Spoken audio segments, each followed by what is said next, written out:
Georgia, rock and roll hallelujah.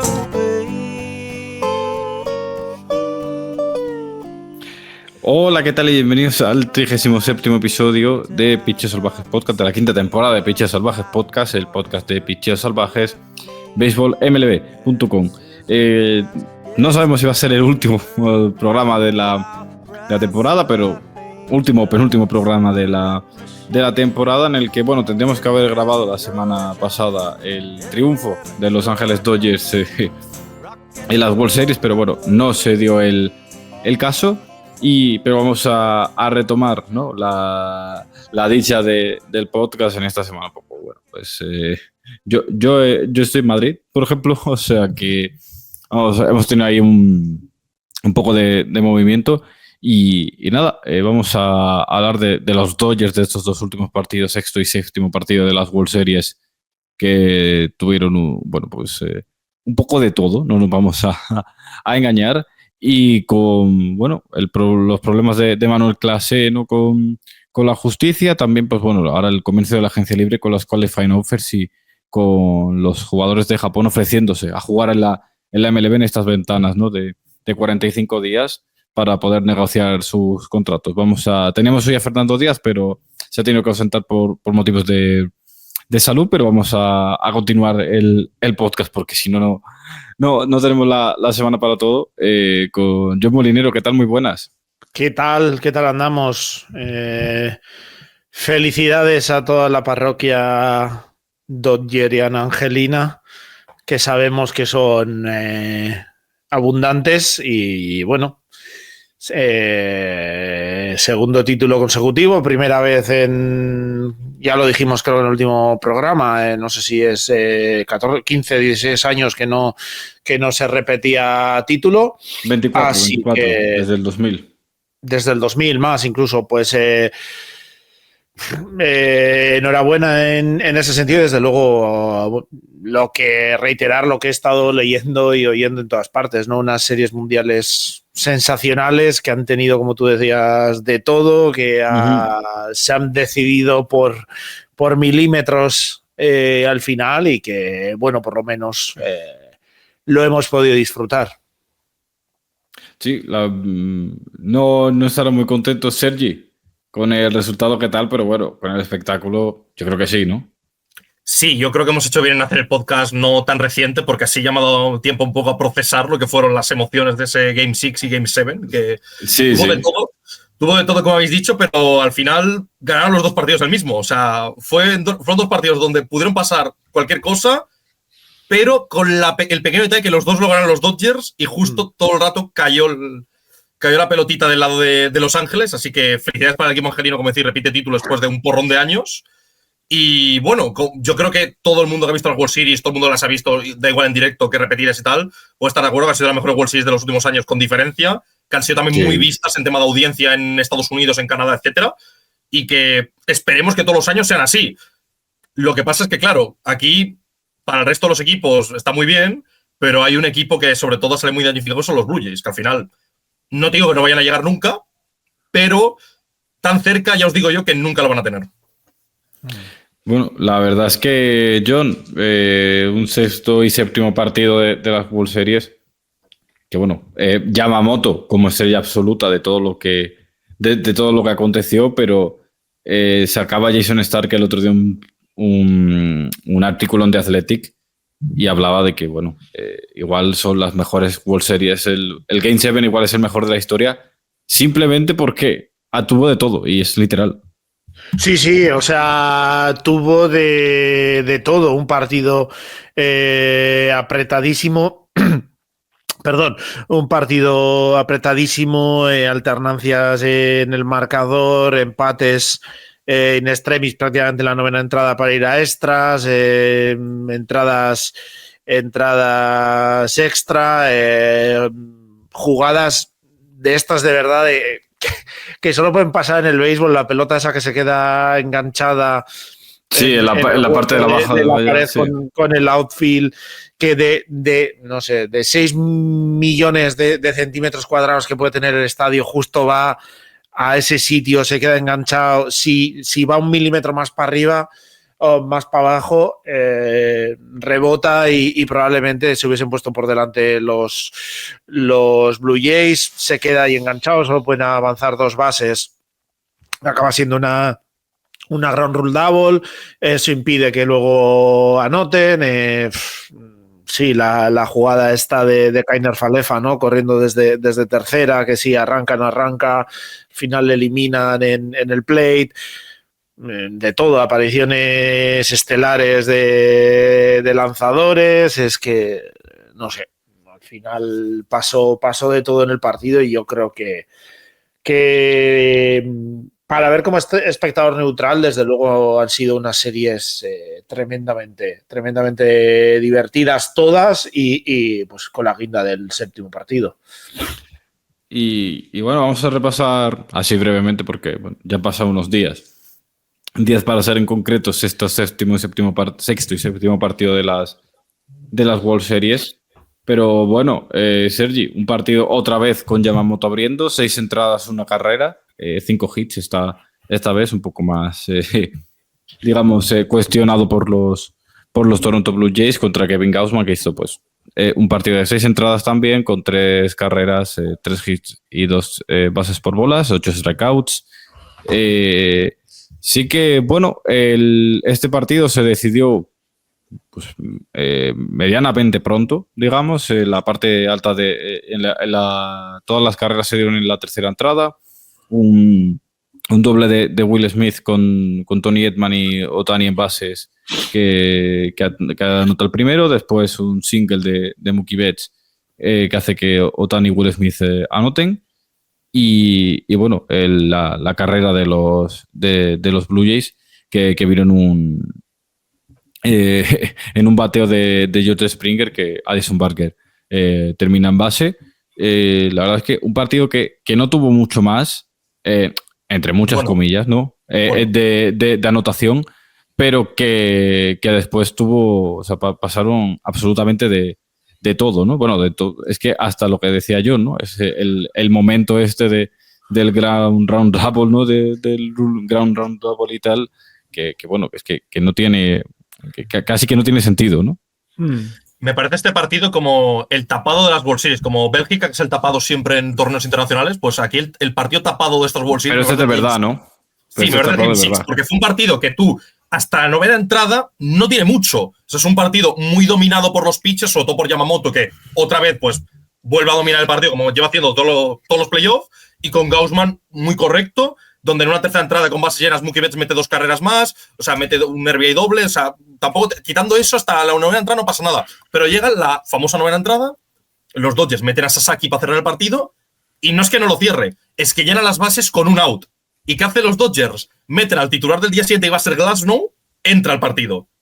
Y en algo que me parece increíble, en 2 pitches se acaba el partido. O sea, se carga el partido. O sea, se acaba. Perdón, me he equivocado. Sale Glasnow con 0 outs, que he dicho 1. Sale con 0 outs. O sea, con 0-0, sí. Sí, Sasaki llena bases con 0 outs. Entra Glasnow y en 2 pitches, solo lanzando 2, se había acabado el partido. Es que de verdad que no se ha visto nunca. El primer picheo es un flyout que es en el infield, eliminado, y el siguiente es la famosa famosa e infame double play que hacen los Blue Jays, que me parece un momento surrealista, que es un partido que me parece curiosísimo que los Blue Jays en esa novena no es que ni empaten, es que no meten ni una carrera. Entonces, me parece un partido muy, muy raro y con momentos de, ¿cómo decirlo?, de poco IQ beisbolístico para lo que son las World Series, que al final no estamos hablando de un Rockies White Sox en abril. Estamos hablando de las World Series y esos errores de correr las bases y siendo sinceros, es que en ese momento con bases llenas tampoco hay que hacer una barbaridad para al menos mover un poco las bases. No te estoy pidiendo un gran slam, pero lo que hicieron los Blue Jays fue rarísimo porque es que es eso, Glasnow solo lanzó 2 pitches que también le hizo poder entrar al día siguiente. Entonces fue un partido, como digo, muy bizarro por el final que tuvo y que, viendo el Game 7, obviamente definió el partido, pero que fue otro momento de estas World Series, dentro de todos los momentos que han tenido el equipo de Toronto para cerrar las World Series y hacer un walk-off encima en casa, fue para mí, por mucho que comentemos luego el Game 7, que al final, como es win or go home, todos pensaremos en momentos del Game 7, pero para mí el Game 6 también estuvo mucho ahí, porque con bases llenas, 0 outs, no pueden hacer lo que hicieron, que en 2 pitches se cargaran a los 3 outs. Pues John, enlazando con esa novena entrada, digo que es un partido hasta esa parte baja de la novena no pasó absolutamente nada. Básicamente porque no tuvimos un hit hasta llegar a esa parte baja de la novena. Fue un partido de pitcheo completo. Tuvimos solo un hit por parte de los Dodgers y otro por parte de los Blue Jays en 6 entradas.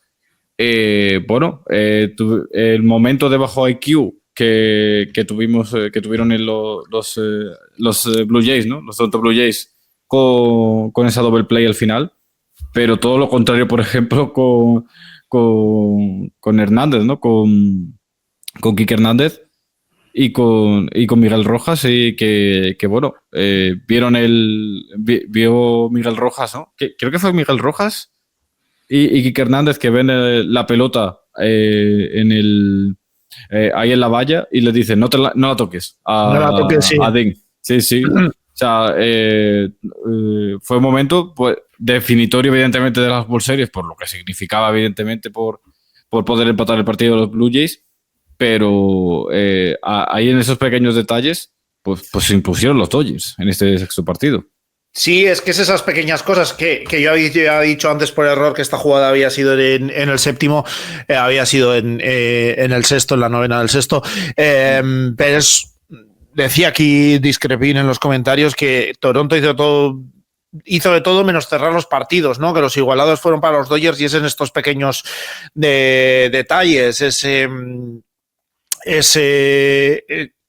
situación que en el outfield de Los Ángeles se dan cuenta de que ahí hay una norma que les puede ayudar a solventar esa carrera, se frenan, esa veteranía, esa experiencia de aprovechar la jugada que les sale a ellos y en Toronto, pues bueno, la otra jugada que también le sale mal es ese double play con la eliminación en segunda, que al final pues le acaba lastrando cuando atrapan la pelota y lanzan a segunda.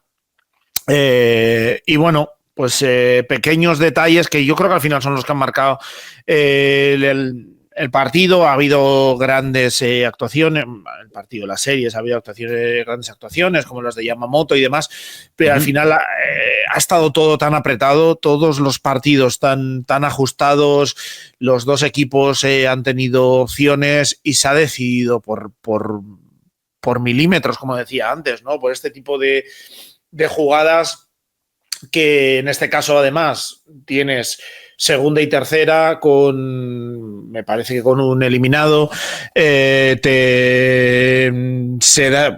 tienes correo en primera, se te da esa situación, o sigues teniendo segunda y tercera con un eliminado, no puedes anotar y a eso te baja un poco el ritmo, pero bueno, sigues teniendo una situación positiva y se te genera este double play que te acaba rompiendo todo y son esos pequeños cambios de momentum que te pueden generar mucho, ¿no? Además ha dicho Sergi, no se cargó mucho Tyler Glasnow, puede aparecer en el siguiente partido de la serie, es un arma más que tienen los Dodgers y son todo pequeñas ramificaciones que al final acaban afectando, y lo que está claro es que ha aprovechado mejor. Ahora menciona aquí RCDXQ la diferencia que hubo en cuanto a los promedios de bateo, ¿no? Que los Dodgers, no me acuerdo ahora cuál era el dato, pero uno de los promedios de bateo más bajos de un equipo que ha acabado ganando las World Series, y 270 en Toronto, 203 bateó los Dodgers, pero hicieron contar todo al final, ¿no? Se mantuvieron prácticamente siempre en los partidos y al final esa veteranía, experiencia, ese IQ, todo acabó contando para que al final les saliera bien, ¿no? Incluso profundidad de banquillo. En este caso, luego en el séptimo, cuando ya pueden echar mano de todo el mundo y vuelve a lanzar Yamamoto y todo, pues les acaba sonriendo a los de California. Es que me parece muy curioso lo que dice John, de que con la superplantilla que tienen los Dodgers no han bateado casi, o sea, en estas World Series, para lo que todos nos esperamos. Es que ha sido un equipo que tú no ves los partidos, ¿vale? Te dicen, han ganado los Dodgers las World Series. Tú dirás, hombre, por el line-up que tienen, porque es brutal, tienen los mejores jugadores de la liga. No, No, o sea, no han ganado ni por Mookie Betts, ni por Ohtani, ni por Freeman, ni por Teóscar Hernández, ni por Muncy, ni por Will Smith, ni por todos los nombres que tienen. Han ganado porque tienen un picheo buenísimo y defensivamente también han estado muy bien. Y en estas World Series, sobre todo el partido clave, que es el Game 7, obviamente, más que todos, ganan por la parte baja de la rotación, por un señor que se llama Rojas, por un señor que se llama Pages, que también hace un catch increíble a la novena entrada para ir a extra innings, por un tío como Will Smith, por un tío como Muncy también, que mete un home run, el primero de los Dodgers. O sea, es que al final lo que aportaron ofensivamente fue de jugadores que no nos esperábamos tanto, por mucho Will Smith o Muncy sí que sean muy conocidos. Así que me parece como, no sé, el año pasado ganaron por la superplantilla que tenían, sobre todo bateando, porque al final, picheando el año pasado los Dodgers no eran tan fuertes, no tenían a Blake Snell, no tenían a Yamamoto, o sea, no tenías a Sasaki de closer. Este año al final los Dodgers se han reforzado muchísimo. El año pasado la World Series las cerró Walker Buehler, o sea, para que nos hagamos una idea de la diferencia. Pero se la han llevado, o sea, para que veamos cómo son los equipos campeones, lo camaleónicos que son, que incluso sin tener unos buenos playoffs y menos los World Series de las estrellas, de los que más cobran del equipo, solo por tener un muy buen picheo, que solo es lo más importante, pero a nivel de bateo, por tener un equipo con jugadores que no se han desconectado, ¿qué? Porque vemos muchos equipos en la liga que son súper plantillas, por ejemplo, Phillies, pero que sí que es verdad que los últimos 3-4 son piezas muy discordantes en el sentido de que no aportan casi nada. Pues estos Dodgers han tenido mucho mérito que hayan mantenido enchufados estos jugadores y que llegue un Game 7, un Game 6 o el que sea, y hayan estado ahí. Así que me parece muy meritorio. No, pero... Sí, John. No, que iba a decir solo que menciona RCDXQ de home runs quirúrgicos justo en el momento clave todos, pero no solo en el sentido de los home runs como tal, sino las apariciones puntuales. Yo en el programa que hicimos entre el quinto y el sexto, decía que iba a ser importante para los Dodgers que sus estrellas en el bate aparecieran, porque les estaba costando mucho y se ha confirmado, y no estaban apareciendo gente como Tommy Edman el año pasado a tener unas super series, a sacar un poco las castañas del fuego, pero de repente justo aparece de la nada en el séptimo partido Miguel Rojas, te saca ahí un par de batazos que te gana prácticamente el partido, por así decir, cuando nadie contaba con él, y son esas cosas que le han dado la victoria a los Dodgers. De los 4, 5, 6 momentos clave que ha podido haber en las World Series, es que han salido vencedores en esos micromomentos que han decantado las series, en todos o prácticamente todos. Entonces, pues eso al final es lo que les ha acabado dando el título. Pero es curioso, bueno, que lo ponen en el chat. También Toronto tiene mala suerte que con un par de hits, con hombre en segunda fue con Kietivich a correr y solo pudieron llegar a la tercera, ¿no? Es supongo que... ¿En qué momento se refiere discrepín? Porque ahora no recuerdo si estamos hablando del sexto o séptimo partido. Y nos dice Ger que Rojas estaba bien después del All-Star, tendría que haber entrado antes por Pages. Bueno, también la estabilidad defensiva que te daba Pages, ¿no? O Edman en segunda base, pues también era meritoria. Pero bueno, al final estamos hablando que un jugador de, 37 años ha sido la clave, ¿no? De que estos Dodgers ganan las World Series, entre otras muchas cosas. No sé si tenéis algo más que comentar del sexto partido, si no, nos saltamos al séptimo directamente. No, dale. Yo voy a decir que yo salté al séptimo porque, como digo, yo creo que el sexto lo hemos resumido muy bien, porque el sexto, como he comentado antes, se resume en un partido muy dominado por los pitchers, y lo que hemos comentado antes de la nueva entrada, que me parece como el momento más a destacar del sexto partido. El séptimo ahí sí que tenemos mucha tralla que decir, yo te diría. En el séptimo, 5-4 para Los Ángeles Dodgers después de 11 entradas de béisbol, o sea, 11 entradas de béisbol, en el que, pasó de todo, literal también, porque ese fue un partido muy competido. 14 hits para los Dodgers, 11 para los Blue Jays, 4 bases por bolas para los Dodgers, 5 para los Blue Jays, es decir, producciones ofensivas muy altas, a pesar de que, digamos, 5-4 es un marcador amplio, pero no es escandaloso, ¿no? Sí que tuvimos una producción ofensiva bastante importante, pero uno de los aspectos claves de este partido fue que los Dodgers tuvieron 1 de 11 en jugadores con jugadores en posición de anotar, 3 de 17 para los Blue Jays, es decir, ambos equipos tuvieron oportunidades para anotar, pero que no llegaron a fructificar. Un partido bastante bueno del bullpen de los Dodgers, eso sí, el bullpen de los Dodgers en el que lanzaron Glasnow, Sheehan, Snell y Yamamoto, no el bullpen real de los Dodgers. También es normal en un séptimo partido, ¿no? Que ese tipo de cosas pasen, pero un partido normal de Scherzer que abrió para los Blue Jays, no tan bueno de Ohtani para los Dodgers, y G. Savage, Basit, Jeff Hoffman, Domínguez y Bieber cerraron el partido para los de Toronto con fatídico resultado. Bueno, empezaba ese partido con dos entradas, tres bastante buenas de los dos equipos, una tercera que remata a Scherzer. Sin embargo, en esa parte baja de la tercera se le empieza a ir el partido a Shohei Ohtani, bases llenas y con un home run, bases llenas, hombres en las esquinas en primera y en tercera con Springer y Vladimir Guerrero, un home run de Bobby Chet, que la verdad es que las World Series que ha completado en general, pues bastante buenas.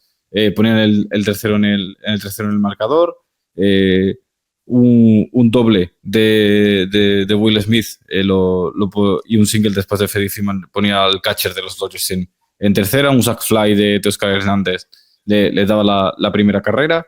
Después en la sexta tenemos varias cosas, aquí un walk de Mookie Betts, un single de Max Muncy, hombre en primera y en segunda, con un force out de Teoscar Hernández. Mookie Betts acaba en tercera, un sac fly de Tony Edman para poner el 2-3, es decir, básicamente repitieron lo mismo que en la cuarta entrada, pero respondían los Blue Jays con un single de Ernie Clement que impulsaba y llegaba a base, con un doble de Andrés Jiménez previo robo de base de Clement.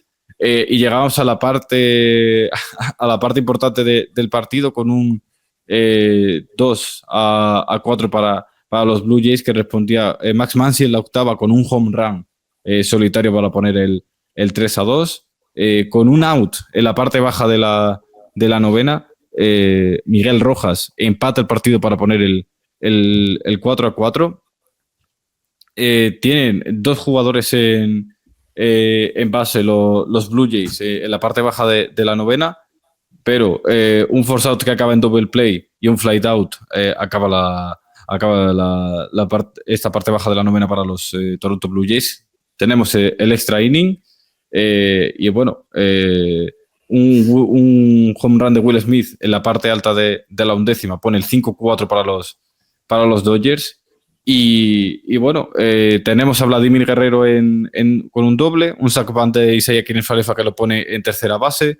Addison Barger hace un walk, pero tenemos un batazo con bate roto de Alejandro Kirk que hace que agarra a Mookie Betts para completar una double play con Freddie Freeman para acabar el partido y la serie con un 5-4 para Los Ángeles Dodgers, que se llevan la serie. El MVP no lo hemos dicho, pero bueno, ya lo podéis imaginar. Yamamoto, el pitcher que cerró además el partido para los Dodgers.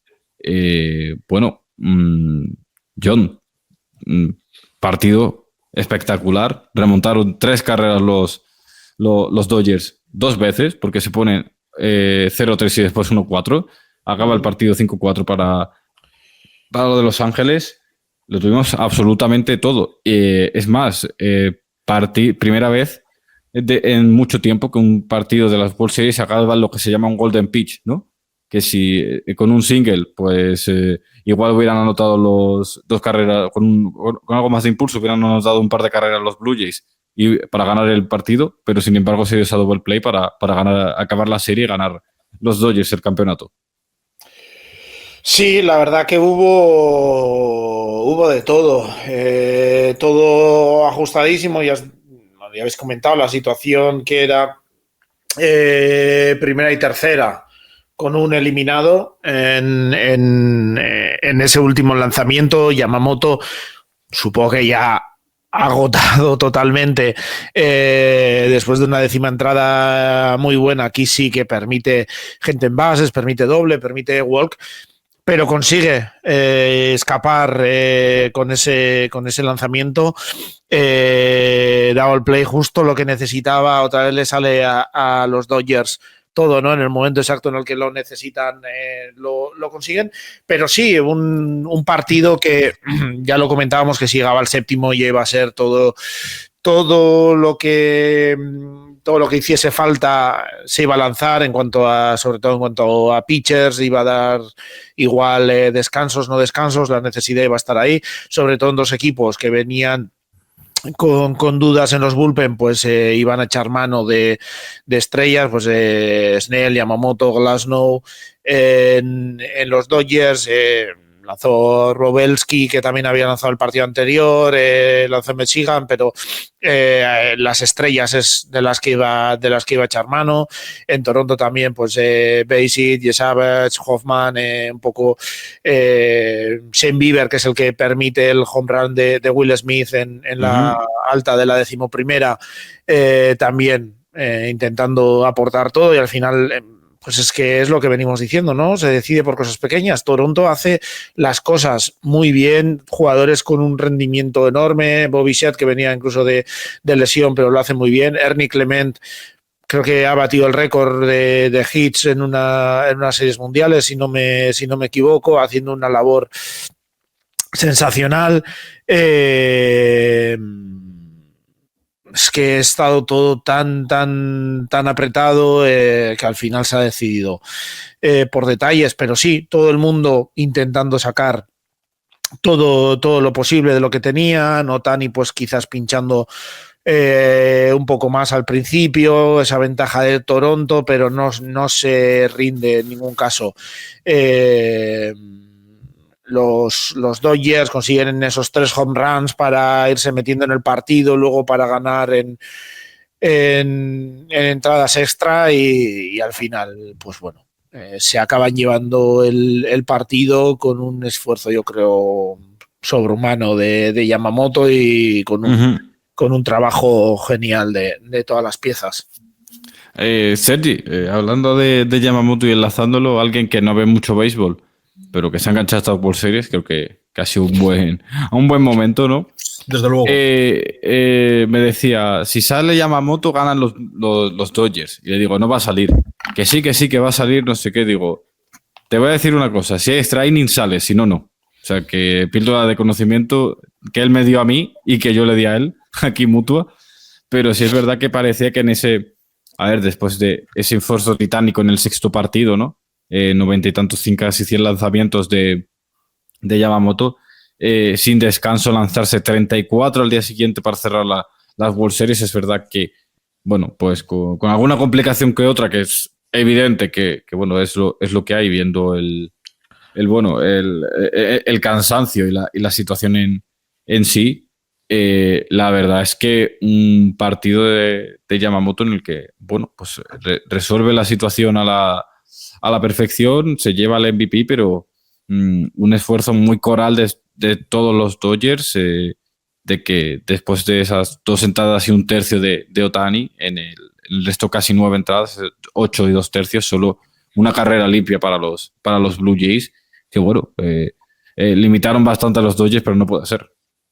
Sí, por partes. El partido, el matchup inicial, que era Scherzer contra Ohtani, que parecía muy desigualado, fue totalmente al revés. O sea, se lo ganó Scherzer, porque Ohtani al final lo quitaron rápido, permitió un home run de 3 carreras a Bobby Shett. Parecía que los Blue Jays lo tenían ya, porque es que, como digo, en un matchup que de principio decías, hombre, Scherzer ya con la que tiene y Ohtani, pues fue todo lo contrario. Los Blue Jays lo sobrellevaron muy bien y, como digo, se pusieron 3-0 y con el partido muy de cara. El Game 7 para mí fue muy doloroso, porque aparte de que obviamente no quería que ganara Los Ángeles, como es obvio, también por empatizando realmente con la afición de Toronto, que pues no tiene muchas oportunidades, y cuando lo tienes ahí, pues duele mucho, porque Hoffman, lo está poniendo ahora por el chat, no había permitido ni una carrera en toda la serie, con un out en la 9ª entrada, que estábamos ya todos con el champán para el título de los Blue Jays, llega Rojas a un full count, te la saca del campo y empatan el partido. Pero tú puedes decir, bueno, pero es empate. Para mí lo más doloroso es lo que viene en la novena, en la parte baja, que es que los Blue Jays, para variar en esta serie, llenan las bases, un out, Yamamoto, picheando, y habían cambiado a Bobby Chet por IKF de pinch runner. Lo habían cambiado porque Bobby Chet no podía correr. Ya les había costado bastante, aunque hubiera metido un jugador de 3 carreras, para ese momento de correr las bases no podía. Pero meten a IKF, que en teoría debe de correr mejor. Pues hacen un ground out, Rojas la coge así un poco raro y le da tiempo a tirarla al home plate, que cuando la base, para que no lo sepa, cuando las bases están llenas, solo con pisar base ya sirve, pero aún así, por el tipo de jugada que era, IKF hizo el slide muy raro porque no se tiró con la mano, se tiró como con una entrada de fútbol, para que nos entendamos. Entonces, fue una jugada para mí muy definitoria porque esa jugada, Will Smith tiene el pie un poco levantado y tarda un poco en bajarlo. Entonces, es una jugada que no se sabe, pero yo pienso que si hubiera tenido para empezar un poquito más de ventaja sobre tercera y se llega a tirar haciendo el slide con la mano por delante, podría haber sido safe seguramente, porque para mí ya, tal como se tiró, quien vea la imagen, es muy justo porque Will Smith, como digo, levanta un poco el pie. Y eso le sumas que en el siguiente bateo con 2 outs es el mítico catch de Pages contra la valla, que Pages había entrado tan bien en defensa, porque Pages no había iniciado el partido. O sea, me parece, no sé, un momento tan doloroso, porque es que lo tuvieron 2 veces. O sea, es que en ese momento servía cualquier cosa. Y, como digo, una, no lo hacen por no correr bien la base IKF, que en teoría lo habían metido para eso, y en la otra porque Pages hace un catch increíble. Y luego ya llegamos a extra innings, la 10ª entrada no pasa casi nada, llega la 11ª, entra Shane Bieber, uno de los mejores pitchers titulares este año de los Blue Jays, y con 2 outs permite el hit que le da la ventaja a los Dodgers con Will Smith, un jugador que, por cierto, es muy clave Will Smith siempre en momentos clutch. Pero claro, llega a la parte baja otra vez la 11ª y obviamente los Blue Jays le van a tener ahí. Vladdy Guerrero hace una doble, bueno, acaba moviendo a esa tercera y a Clement le hacen el walk. Y otra vez, la misma, no igual, pero casi. Primera y tercera, un out, donde te sirve un sack fly, te sirve un infield hit random, te sirven muchas cosas. Va Kirk, es que encima justo no sé por qué les piensa por los jugadores más lentos, y acaba con una double play las World Series para dejar a los aficionados de Blue Jays, a mí ya prácticamente todo el mundo está viendo las World Series, con una cara de, a mí de tonto y a otra gente sería otra palabra, porque de verdad que tanto la novena entrada como la 11ª, pero sobre todo, como digo, la novena, es que esos 2 momentos no, o sea, ya de vez en cuando ya a mí se me pasan por la mente decir, no lo entiendo, no me quiero imaginar a la gente de Ontario, de Toronto, de Canadá en sí, que vio las World Series o que sigue viendo el partido y dice, ¿cómo narices en todas estas situaciones no metimos una carrera? Porque me parece increíble. Sí, porque es increíble, John, que, claro, no lo he sacado yo por tal, pero la novena es que, lo que dice Sergi, se quedó a milímetros se le queda a milímetros, ¿no? de ganar esta World Series Toronto. Sí, a ver, la jugada esta de Kiner Falefa, perdón, se ha hablado un montón al final de todo lo que se podía haber hecho distinto, pues bueno, se ha comentado todo, como os podéis imaginar, desde el slide que hace con los pies por delante, que se suele decir, a cuando sale, que también le viene quizás un poco bien a los Dodgers, como es la jugada para retener un poco a Kiner Falefa, y eso le quita un segundo, pero que es clave.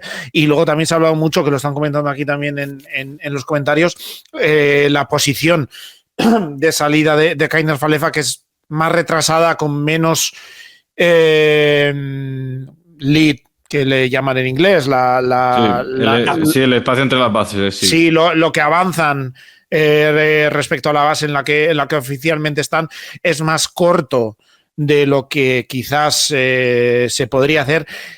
Lo que se ha dicho es que era una decisión que venía desde el dugout, ¿no? Que querían que fuesen un poco más conservadores, que tanto ese lead primario como el secundario que fuesen un poco más cortos de lo normal, porque no querían ser más conservadores y evitar sustos de un pick-off en tercera o cosas por el estilo, y que se lo tomaran que no fuesen tan agresivos, vamos. Y al final, pues tal y como se da la jugada, como es, como la captura rojas, como es el lanzamiento, el slide que hace luego, pues acaba siendo ese metro o 2 metros, pues también acaban siendo decisivos, ¿no? en la jugada. Entonces, pues bueno, son cosas de centímetros, de milímetros, que te tiras jugando 162 partidos, más luego otros no sé cuántos en playoffs, y se acaba decidiendo pues por un metro más o menos que coges de lead respecto a la base, o cómo haces un slide, o pues cosas del béisbol. Y en este caso, pues sí, a Toronto. Es que creo que llevamos un rato comentando jugadas de estos 2 últimos partidos, y al final sí. El denominador común es que por algún motivo han acabado cayendo todos al final del lado de los Dodgers, ¿no? Y pues bueno, es como se han dado estos partidos.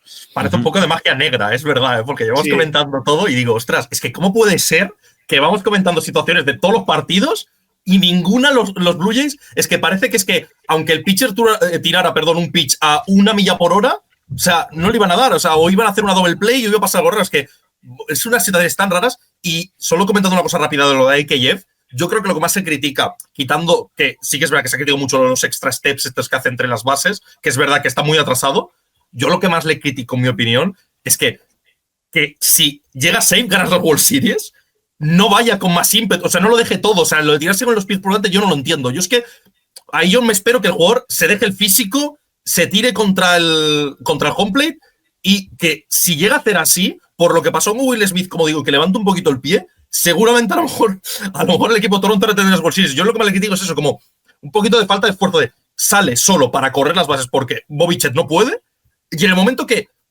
vamos, vas a ganar las World Series, tírate como el último día de tu vida, se tira con el pie por delante un poco, que para que vea mucho béisbol, muchas veces cuando los jugadores se tiran con el pie por delante, son situaciones o que no llegan, o un típico double play en segunda base, el que llega de primera a segunda, que se tira con los pies por delante un poco por tirarse, que no llega ya. O sea, le vi como falta de esfuerzo. Ahí ya tiene que tirarse con todo. Entonces, no sé, es una jugada que me dejó a mí, yo creo que a mucha gente, muy fríos. Bueno, sea lo que sea, error de Will Smith. Decían por aquí que Ajer dice que a Kirk se le hizo bastante larga la serie. Sí, de hecho, por ejemplo, ha sido el récord John de 2 catchers jugando más entradas en la historia de las World Series. O sea, tanto para un equipo ganador como para un equipo perdedor, también, bueno, el hecho de tener un partido que sean 2, ¿no? O sea, porque tuvimos 2-1 con ese partido de 18 entradas, es suma, pero un esfuerzo titánico de los dos. Pero es verdad que a Kirk se le hizo muy cuesta arriba. A Will Smith se les estaba empezando a hacer cuesta arriba, pero creo que se nos va a olvidar eso en el largo plazo con el home run final, ¿no?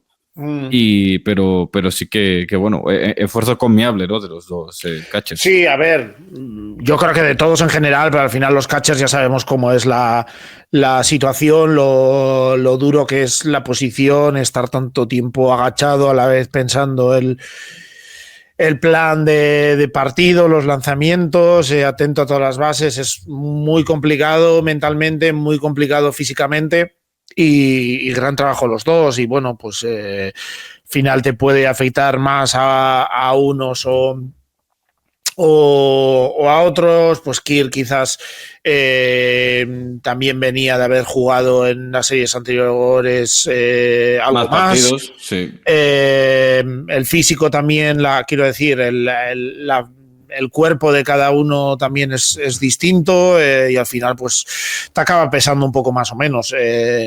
Creo que un trabajo enorme de los dos. Creo que al final es normal que se hagan largas las temporadas. Quiero decir, ha habido momentos, sobre todo en el picheo, que también yo creo que a Ohtani por momentos la serie también lanzando se la ha hecho larga, también con el bate quitando algunos partidos, pues ha habido momentos que no ha estado tan fino.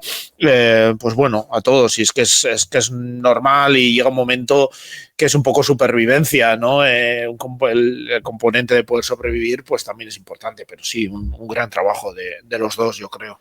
Uh-huh. Listo ya el repaso a las World Series. Queda pensar que en 4 meses tenemos el World Baseball Classic. O sea que bueno, es lo que toca en el futuro más inmediato. Pero, Sergi, en el futuro inmediato no, la semana que viene se acaba la Qualifying Offers, que ya hace 5 días se acabó el plazo para colocarlas a los jugadores. Hay 13 jugadores que la han recibido este año. Para quien no sepa quién es lo que es la Qualifying Offer, cuando un jugador llega a la agencia libre, tiene que le ofrecen los equipos un año a 22 millones en este caso, que es la media de los 125 mejores salarios de la MLB en la temporada pasada. Este año es un año 22 millones con $25,000 y si un jugador rechaza las qualifying offer, vuelve a ser agente libre, pero el equipo del que procede recibe una compensación si pierde al jugador, ¿no? En este caso en picks del draft, que depende pues de la situación económica de cada equipo, sanciones y demás. Los jugadores que lo han recibido son Kyle Schwarber de los Phillies, Kyle Tucker de los Cubs, Ranger Suárez de los Phillies también, Framber Valdez de los Astros, Bobby Chet, que hablamos de él ahora en las World Series, de los Blue Jays, Dylan Cease de los Padres, Trent Grisham de los Yankees, Gleyber Torres de los Tigers, Edwin Díaz de los Mets, que se salió del contrato de la opción de jugador que tenía, Brandon Woodruff de los Brewers, Zach Gallen, ahí un poco sorprendente, de los D-backs, y otras dos que tampoco nos esperábamos tan a la ligera, que era de Shota Imanaga de los Cubs y Michael King de los Padres. Así en general, bastante curioso, ¿no? Por lo menos para mí, Sergi, los 3 últimos nombres, y de Gleyber Torres, ahora que están las Winter Meetings en marcha, pues ya están diciendo que está sobre la mesa acertar la oferta de los Tigers, pero que también hay, ¿no?, un garantizado multianual, ¿no?, por ahí ofertas y bueno, que está todo sobre la mesa. Ya empiezan los rumores, pero bueno, yo creo que Grisham es una buena temporada, pero igual no es un candidato idóneo para esta qualifying offer, ¿no?, que se reserva a otros jugadores, y las temporadas de Gallen, Imanaga y Michael King pues no han sido las mejores, pero bueno, esta qualifying offer como medida de protección de sus franquicias. Sí, a ver, digamos que tampoco es una oferta muy atractiva para muchos jugadores de los que dices tú, porque quitando los que dices como Michael King o Imanaga, que son jugadores que no han hecho, incluso Zach Gallen, que era un jugador que el año pasado seguramente, seguramente no, es un jugador que el año pasado llega a salir a agencia libre y hubiera recibido seguramente muchísimas mejores ofertas de las que va a tener ahora. Porque son jugadores que aquí, claro, aquí cuando apuestas por ti, puedes subir tu valor o te puedes devaluar. Y hay varios jugadores que obviamente pues este año se han devaluado. Claro, entre las 125 mejores hacer la media no es como el franchise tag de la NFL, que es algo que es muy beneficioso para el jugador, por mucho que te obligan a estar el año, porque al final es una media entre muchos menos jugadores. Aquí entre 125, es entre 10 o 5 en la NFL, aquí 5, 125. 10, si no me equivoco. Claro, los 5 o 10 de esa posición. Entonces, claro, al equipo o lo quieres mucho o no te sale a cuenta nada, porque, claro, tiene que ser uno de esos mejores de la posición. Y de esta lista, entre 125 meter a Kyle Tucker, pues Kyle Tucker va a decir, pues me voy a la agencia libre, que me van a querer a lo mejor 20 equipos, o menos, pero casi 20. Porque al final Kyle Tucker es un jugador de estos que va a tener muchos cantos de sirena. Luego Schwarber. Hombre, ¿cuántos equipos necesitan un jugador como Schwarber que te meta por año 30, 40 home runs? Claro, es que es la cosa. O jugadores, por ejemplo, Bobby Chet, otro jugador muy atractivo que está sonando para muchos traspasos. No sé, me parece que son jugadores que la gran mayoría, y lo ponían ahora por el chat, la va a aceptar alguien. Yo estoy igual. O sea, ¿quién va a aceptar esta oferta? ¿Quién va a aceptar esta qualifying offer? Pues, como hemos dicho al principio, jugadores que crean que con el año que han hecho está muy bien o que su representante le recomiende esto. Porque de la mayoría de la lista que has dicho, si van a la agencia libre y encima hacen pelearse un poco a los equipos por ellos, pues al final seguramente los Dodgers hagan la mejor oferta, pero que se tengan que pelear un poco. No sé, yo es que veo que… yo sobre todo tenía apuntados estos nombres de Kyle Tucker, Schwarber y Bobby Chet, porque me parecen así como de los 3 jugadores más destacados, sobre todo Tucker y Bichette más por edad, y porque también juegan en defensa algo. Y Kyle Tucker es de estos jugadores que lleva sonando muchas semanas, ha sonado a los Giants también, ahora que los Giants tienen un nuevo entrenador. Y no sé, y Bobby Chet después de las World Series, que incluso Cojo pues metió un cobra de 3 carreras. No sé, me parece que son jugadores que yo creo que van a salir el 80-90% a la agencia libre y que veamos y que veremos cómo se pelean los equipos por ellos, porque después de la segunda World Series de los Dodgers, esperamos que este año los equipos, al menos digamos los buenos, porque pues ya sabemos que los White Sox no van a hacer la oferta, pero que los 5 o 6 equipos que siempre ofertan, al menos se puedan llevar algún jugador y que no pase como esta agencia libre pasada, que todos se fueron prácticamente para el mismo equipo. Yo, pues, no. Claro, ¿quién la va a aceptar? Pues el que no tenga ninguna oferta mejor, ¿no? Pero no parece que difícil que ninguno de estos dos jugadores pues vaya a sacar, ya no te digo 100 millones, que por ejemplo el caso del Kyle Tucker igual se está hablando de 400, ¿no? Digo de sacar incluso 23 millones, ¿no? O sea, 1 millón más de la qualifying offer, no parece inviable. Sí, a ver, yo lo único quiero decir que al final la qualifying offer se ha quedado más como una cosa procedimental de sabemos que no lo va a aceptar nadie, pero lo metemos para llevarnos un pick de draft si al final se va y punto. O sea, ya está. Creo que tampoco se hace con la idea hoy en día ya, por lo menos, que no se hace con la idea de que nadie lo vaya a aceptar y se vaya a quedar. Suele haber un caso o dos, ha habido poquísimos, es que no sé si creo que se pueden contar con los dedos de una mano los que lo han acabado aceptando. ¿Quién lo puede aceptar de estos? Pues no sé si alguien como Gleyber quizás, o incluso Zach Gallen, que puedan querer intentar hacer un año de eso que se dice, de apostar por sí mismos, intentar mejorar rendimiento este año, sobre todo en el caso de Zach Gallen. Y que ya decía Sergi, ¿no? Que es un jugador que había tenido un muy buen rendimiento y lleva un año o dos de más de bajón. Y que puedan intentar querer decir, bueno, pues cobro 20 y tantos millones un año, que está muy bien, y tiro. Intento mejorar y luego ya sacar el contrato multianual más grande el año que viene, pero creo que un lanzador incluso como Gallen va a tener ofertas, ya hay rumores de que va a tener interés, de que hay equipos interesados. Entonces, pues es difícil que lo acepten, ¿no? Al final es un año por un monto muy importante, pero es un año y van a tener todos los jugadores que has mencionado contratos, o sea, ofertas multianuales importantes. Pero bueno, pues como opciones, pues quizás Gallen, quizás Gleyber Torres, pero lo más probable es que nadie lo acepte. Sigo contigo porque ya han empezado los jugadores en Japón a ofrecerse para la MLB, ¿no? Uh-huh. Y bueno, tenemos nombres importantes. El más destacado igual es Murakami, ¿no? El bateador. Sí. Que bueno, que no solo comparte apellido con el famoso escritor, sino que es uno de los mejores jugadores que está disponibles ahora desde la NPB para la MLB, pero también hay otros nombres ahora en la palestra. Sí, de momento, hasta el día de hoy, hay 4 jugadores que se han aprobado por sus equipos que van a entrar en el sistema de traspasos de la NPB a la MLB, este sistema que tienen para fichar jugadores que no son agentes libres para poder ir antes de obtener la agencia libre a Estados Unidos. En este caso hay dos jugadores de posición y dos lanzadores. Como tú dices, el nombre más interesante, el que más está sonando, es el de Munetaka Murakami, un híbrido de primera, tercera base, que es, bueno, de las golondrinas de Yakult, de los Yakult Swallows.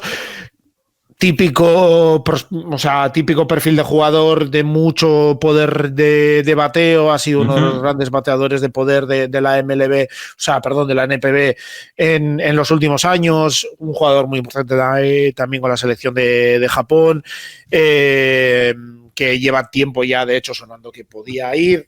Este año hubo ahí alguna duda porque ha estado bastante tiempo lesionado, pero ha vuelto, lo ha hecho bien y al final pues sí se ha presentado la solicitud y la han aprobado el equipo para venir.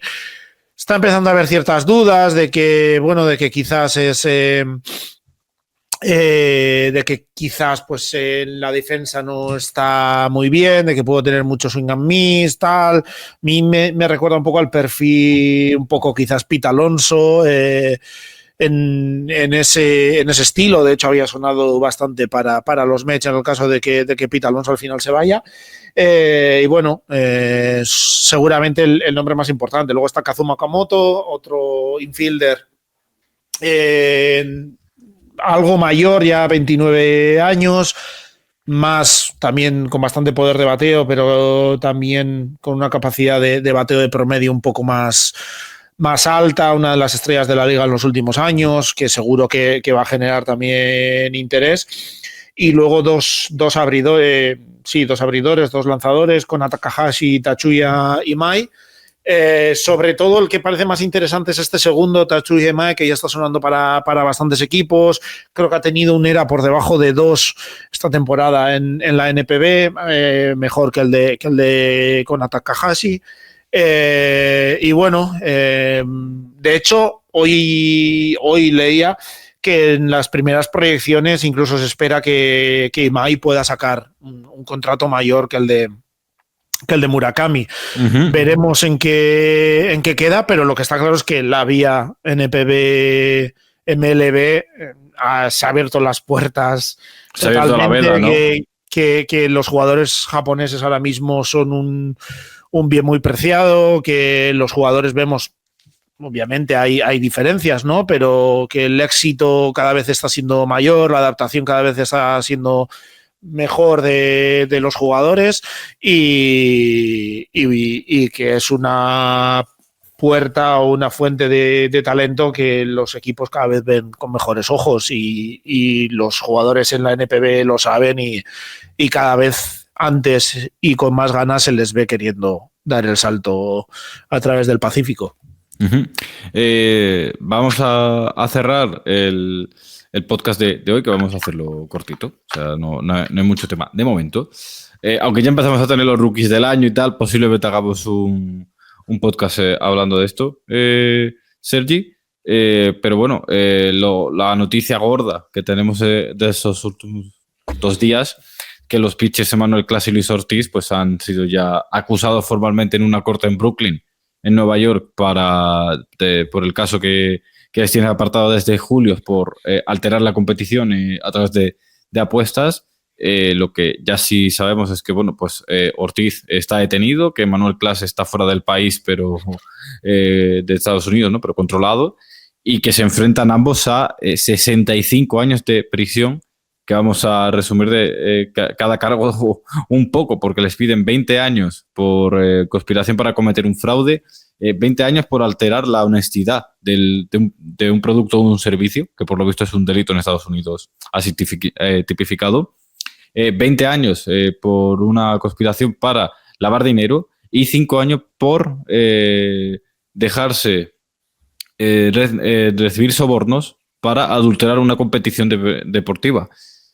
No pinta bien en absoluto, pero bueno, lo que dice el FBI, ¿no? y la Fiscalía de Brooklyn es que bueno, pues Clase hizo ganar $400,000 a sus defraudadores, ¿no? y Ortiz 60,000, ¿no? que lo hablábamos el otro día, pero que Manuel Clase apostó $112,000, perdón. Tenía 36 millones en el contrato, no tiene mucho no tiene mucho sentido, pero bueno, lo que tiene todos estos temas de apuestas que no están nada más que yendo a peor. Sí, yo creo que aquí se confirma algo que sabemos todos por desgracia, pero que es una realidad, que hay gente dentro del deporte americano, o deporte en general, pero aquí nos ceñimos al deporte americano, que tiene muchas luces para jugar al deporte en el que juega, a la máxima élite, pero que son idiotas fuera del campo o no tienen ningún tipo de inteligencia. Es algo que muy común en deportistas y más en Estados Unidos, donde algunos por temas penales, unos con la mujer, otros con hijos, otros con violencia de género, otros con violaciones, en este caso apuestas, pues cada 2 por 3 sale uno, otros conduciendo bajo los efectos del alcohol y provocando algún accidente. Digamos que es un síntoma que siempre vemos, un patrón que siempre y más cuando llega la agencia libre siempre se ve, porque los jugadores cuando tienen tiempo parece que demuestran la inteligencia que tienen. En este caso la inteligencia la demuestran apostando y bueno, y tampoco siendo muy listos, porque lo de Clase y Luis Ortiz era un tema de que apostaban mucho de que el primer pitch fuera una bola y disimulaban tanto que el primer pitch era a 50 inches de la strike zone. Entonces, digamos que era un poco sospechoso, ¿eh? que si querían hacerlo, de verdad si eran tan tontos de querer hacer el tema de las apuestas, a menos que lo hubieran disimulado mejor, porque la verdad que cualquier persona que vea los pitches repetidos se da cuenta que el patrón era muy común de que, hombre, no son pitches muy competitivos. Y como digo, lo de la inteligencia también se suma que clase venía a ser el mejor closer del año pasado. ¿Qué necesidad hay? O sea, era el mejor closer el año pasado en clase, llegó a una final de conferencia de los Guardians, aunque en los playoffs no le salían también, y era un jugador muy conocido en la liga y pues ya seguramente no lo volveremos a ver. Las apuestas en Estados Unidos es una lacra importante. Ya la semana pasada hubo una investigación muy fuerte en la NBA donde han detenido un montón de jugadores. En la NFL hemos tenido varios jugadores donde han estado sancionados mucho tiempo. Recuerdo, por ejemplo, a Calvin Ridley, un receptor que está en los Titans, pero supongo que está en los Falcons y lo sancionaron más de un año también por eso. Un año entero, sí. Un año entero. Y cuando estaba, por decirlo, en el prime de su carrera, lo sancionaron. Y es un tema muy común en Estados Unidos. Pensamos que en Estados Unidos hace años las apuestas deportivas estaban muy reservadas a Las Vegas, ciertas reservas indias y poco más, y Atlantic City. Y ahora es un tema que en Estados Unidos se ha legalizado mucho, se ha abierto mucho. Y es algo que podéis ver todos los que veáis retransmisiones en Estados Unidos, el broadcast original, que en los commercial breaks te taladran, pero sin parar. Y en el partido también, con odds en directo, números en directo. O sea, es algo que si los que ven fútbol aquí se piensan que son pesados con el tema de las apuestas deportivas, si ven un partido de Estados Unidos ya es elevado a la centésima, porque es que es una cosa increíble. O sea, todo el descanso y todo el partido no paras de ver números de apuestas deportivas, y es algo que obviamente no solo cala en la población y en los jóvenes y en la gente, sino que también en los jugadores, que les hace llevar a hacer idioteces de este tipo y que les hace también acabar con carreras muy prometedoras. Entonces, como digo, es un tema que en Estados Unidos ahora mismo es una lacra en la sociedad y que está llegando al nivel deportivo donde en la mayoría de major sports están deteniendo muchos jugadores o están habiendo cada 2 por 3 problemas con jugadores que apuestan, familia que apuesta, amigos que apuestan, y que parece que no va a parar, porque como digo, hay muchos jugadores que son muy buenos en lo suyo, pero a nivel de inteligencia pues tienen lo suficiente para levantarse cada mañana. Y parece que no, y parece que no tanto. Lo hablábamos en general cuando salió el caso, ¿no? Iba a decir el caso, madre mía, estoy al nivel de humor increíble, ¿no? En estos días. Pero bueno, cuando salió el caso y demás, que esto no tenía ningún sentido, sobre todo porque era muy evidente que fallaban a la ligera. Los DraftKings y no sé quién es el otro. Sí, no sé quién era FanDuel, Caesar, FanDuel, sí. Bueno, las dos empresas que patrocinan la MLB y directamente han prohibido este tipo de microapuestas en sus plataformas. Pero bueno, lo que hablábamos, por ejemplo, esta mañana lo hablaba con Pepe Rodríguez, el hecho de que se pueda apostar a tantas cosas tan pequeñas y tan fácilmente manipulables, claro, es que lo hace inabarcable. Claro, es que de hecho creo que no las han prohibido, creo que han limitado a $200 las apuestas en este tipo de cosas, y que no se puede meter en parlays, que creo que son las apuestas combinadas. Las combinadas, sí. Y sí, al final creo que lo comentabas tú también antes con Pepe en el programa de hoy, que es como pues los corners, las amarillas en el fútbol y tal, pues pequeñas cosas que parece que como no es la victoria-derrota, quién va a ganar, quién va a perder, pues como que no cuentan, pero al final acaban teniendo su impacto y sus consecuencias. La verdad que es un tema muy, muy complejo que está afectando a todos los deportes, no solo, quiero decir, que en Estados Unidos ha habido lo de la NBA la semana pasada, que ha sido un caso además con mucho impacto, pero también en Europa, en el fútbol. Hoy mismo ha salido, no sé si en Turquía ha habido más de 1000 involucrados en algún tema de estos. En Italia ha habido varios casos también. Bueno, la Juve descendió, ¿no? A sí, no, lo de la Juve en eso fue, pero bueno, fue en pagos, fue de árbitros, si no me equivoco. Sí, eso fue ahora en 2006, pero en los 80 también hubo un caso que también hubo varios jugadores sancionados por algún escándalo del tema de quinielas y tal, pero Tonali ha estado un año sancionado, ha habido otros jugadores, no sé, el delantero del Watford, creo que es, no sé si no es Ivan Toney, que también ha estado desde un tiempo. Paquetá también, ¿no? Sí, ha habido un montón de gente sancionada. Creo que la situación es compleja, es muy compleja porque temas que ahora mismo el volumen de ingresos que suponen para los equipos las apuestas es descomunal. Solo hay que ver en Europa los patrocinadores principales, coges las 5 grandes ligas, el 80% son casas de apuestas y en muchos casos casas de apuestas que no sabes ni quiénes son, que son de China, de Taiwán, de Macao, de Singapur, que no tienes ni idea de qué va. Y es una fuente de ingresos fundamental para ellos, para las televisiones que compran los derechos de emisión de los partidos, para la prensa, para todo. Y al final, pues los jugadores que están involucrados en los partidos, que tienen información, que tienen tal, que tienen cual, que pueden ayudar a esto, pues son los que... O sea, es una tentación que para muchos pues acaba siendo muy grande, aunque las pérdidas que realmente tienen a largo plazo sean descomunales, ¿no? El tuit este que ha salido con que ha ganado o había ganado clase con la apuesta esta un 0,00003% de lo que era su contrato y que al final por eso ha sacrificado el resto del contrato y pinta que pues le puede caer una temporada de cárcel bastante importante. Ellos, los dos jugadores, inmediatamente sacaron comunicados a través de sus representantes y abogados de que son inocentes, que no tienen nada que ver, pero no sé. La cosa pinta mal, pinta complicada y... Lamentablemente creo que es un tema que no va a desaparecer por mucho que ahora les caigan 60 años a estos dos, y es que al final es así, porque la tentación está ahí y creo que la forma en la que lo puedan controlar desde las ligas pues va a ser compleja. Yo iba a decir rápidamente, Adrián, que del tema apuestas, yo desgraciadamente creo que va a ir a más incluso, porque al final es un tema que, como dice John, cada vez te taladran más con ello. O sea, es que ves los patrocinadores de cualquier liga y también de cada equipo, porque la camiseta de los equipos.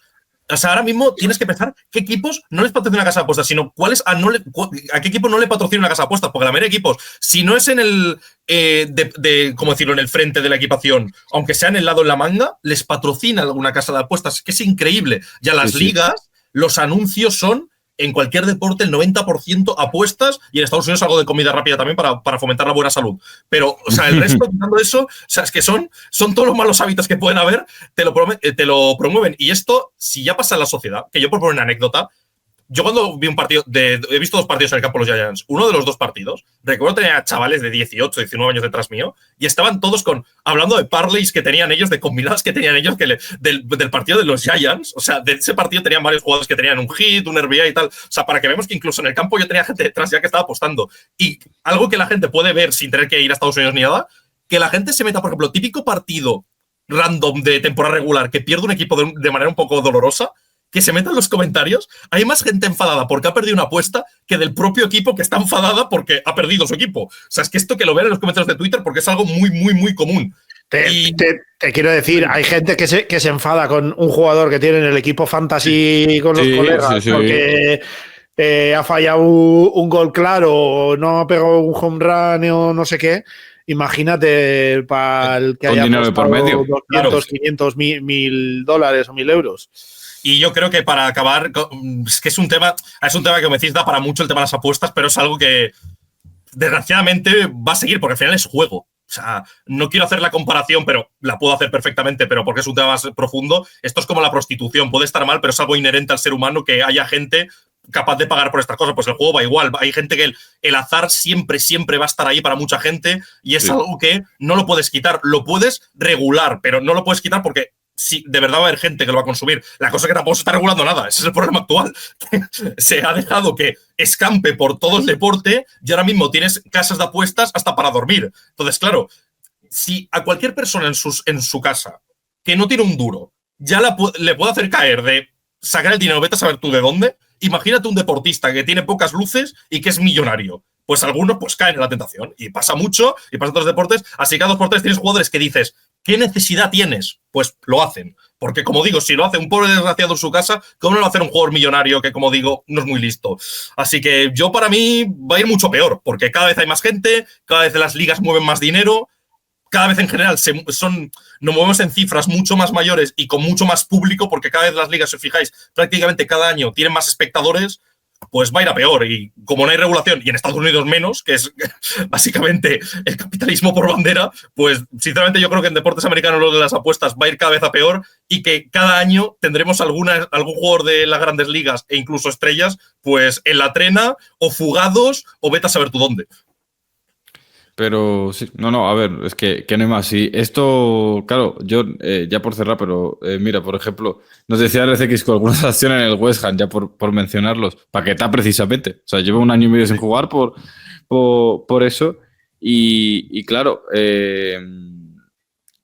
yo, por ejemplo, es que en el barrio en el que vivo, casas de apuestas tengo en todos lados. Hay un bar que tiene para hacer apuestas, ¿sabes? En plan así, para que ese bar, casa de apuestas así tal, y tienes una máquina para poder sacar tus textos, ¿sabes? De tus combinadas. Y claro, esto, pues claro, es que no va a ir a... No sé si va a mejorar, pero el momento cumbre de todo esto cuando ESPN salió el tema de Terry Rozier de la NBA, que estaban hablando y el banner de debajo era apuestas, ESPN Bets. O sea, eso fue increíble y lo retiraron en plan de, oye, es muy cantoso decir qué mal están las apuestas y incitar a apostar, pero es que está presente en el día a día de cualquier evento deportivo. Y hoy en día que se puede apostar con esto. Es que en 20 segundos puedes apostar a cualquier deporte, lo que quieras, lo que sea, y sí. lo que quieras, y sí, y pues bueno, es lo que claro, o sea, claro, el tema no es en plan lo que podamos hacer nosotros o no, pero si ya empiezan los deportistas, que era el tema central que querías poner, y evidentemente con el caso de Manuel Clase, si ya empiezan los deportistas a adulterar la competición, ya cualquier error, cualquier problema que veamos, vamos a pensar en las apuestas, no nada. Es que encima, igual es una sensación mía, igual estoy totalmente equivocado y tal, pero tengo la sensación de que la cultura, vamos a decir, anglosajona, Reino Unido, Estados Unidos, etcétera, las apuestas están presentes como de más tiempo como una especie de casi hobby, ¿no? Como venga, le meto tal, no sé qué. Y no ha habido hasta más recientemente quizás una percepción más negativa de eso, sino como era parte inherente, como llevarte las pipas y el bocadillo para el descanso al partido, pues entre los hipódromos, el no sé qué, el no sé cuál, como más inherente las apuestas quizás a la percepción que podemos tener nosotros desde aquí, pero claro, juntas unas cosas con otras, con tal, pues son demasiadas tentaciones en muchos casos para muchos jugadores, porque sí, es como, bueno, puedes apostar mientras no sea tu deporte. Es verdad, pero es muy fácil meterte en, bueno, juego a béisbol, pues apuesto a NFL, apuesto a NBA, tal, pero en algún momento, por lo menos la tentación vas a tener de decir, bueno, que hoy jugamos o hoy sé que juegan estos y que este está tocado, que no va a jugar, tal, pues bueno, voy a esto. Es difícil, o tiene que ser difícil resistirte a todo eso. Es que yo creo, como dice John, va inherente a la cultura, sobre todo americana, te diría, también la inglesa, pero sobre todo mucho la americana, de apostar. Si, por ejemplo, si se hacen series también, cualquiera que haya visto Los Soprano, que es mi serie preferida, pero es una de las mejores de la historia, que habla mucho de la mafia en Nueva Jersey y tal. O sea, el tema de las apuestas está muy presente entre la gente de dinero y en la temporada de MLB y en la temporada de NFL, sobre todo, que hay una escena que me gusta mucho, que hay un entierro y no va nadie porque dicen, es la previa de la Super Bowl. Y claro, todo el mundo está apostando a la Super Bowl y todo el mundo la va a ver. Entonces, me parece algo que refleja muy bien también, exagerando, cómo es la sociedad americana en esto de, pues, preferían apostar a ver la Super Bowl antes que ir a un entierro. Y esto, al final, va en la cultura humana también, que, o sea, he puesto antes el ejemplo de la prostitución, uno es sexo rápido por dinero, esto es dinero rápido por, o sea, te la juegas a un gol, a una asistencia, a una victoria, que al final que en 2-3 horas vas a ganar. Entonces es muy común que cualquier persona pueda caer en esto, y más jugadores que, como digo, no tienen mucha cultura en nada, no financiera sino en nada, y son millonarios. Y claro, la pequeña línea entre estoy en mi casa estirado, apostando en FL, a apostar MLB, porque me apetece, aunque no pueda, no lo puedes. La cosa es, para mí, de esto, como decía, es que parece que pide un deseo, pero que se controlara un poquito.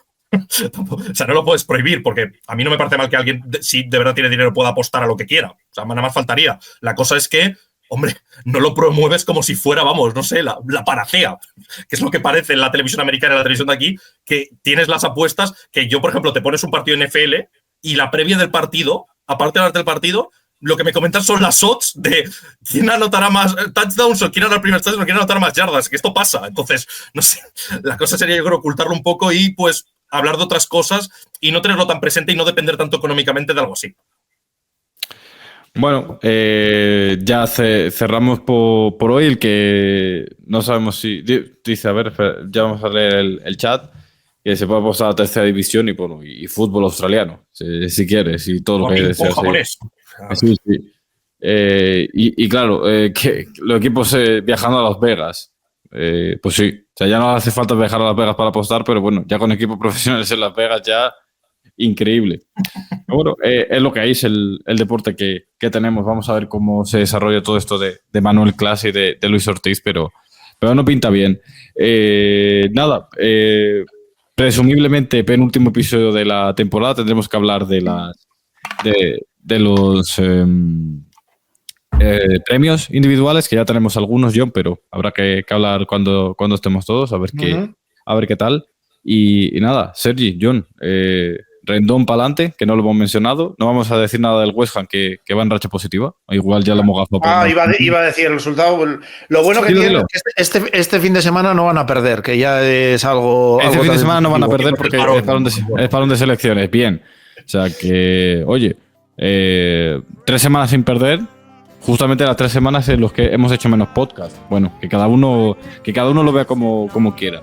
Se tienen que salvar desde ahora hasta febrero, si no, no cuenta. Ya lo hemos metido en el ritual, así que ya es mala suerte para ellos. Sí, ya, exacto. Y nada, Sergi y John, gracias por pasar. Nos vemos en la próxima. Chao, chicos, nos vemos en la próxima. La siguiente. Y nada, pues cerramos. Gracias a los que habéis pasado en Twitch, a los que nos veis en YouTube y nos escucháis en podcast, por recordaros que también estamos en twitch.tv. Estad atentos a nuestras redes sociales porque tenemos que anunciar, ya no tenemos la periodicidad semanal, tenemos que anunciar cuando lo hacemos. Y nada, seguir nuestras redes sociales, Pitches Salvajes Podcast, nuestro canal de Telegram, Pitches Salvajes Podcast, para tener conversaciones y debate con una gran comunidad de béisbol, de hispanoparlantes y españoles ahí hablando de béisbol. Y eso, pues seguiros en nuestras redes, en nuestro Substack para estar al día de todo lo que pasa en el béisbol. Y nos vemos en la siguiente. Chao.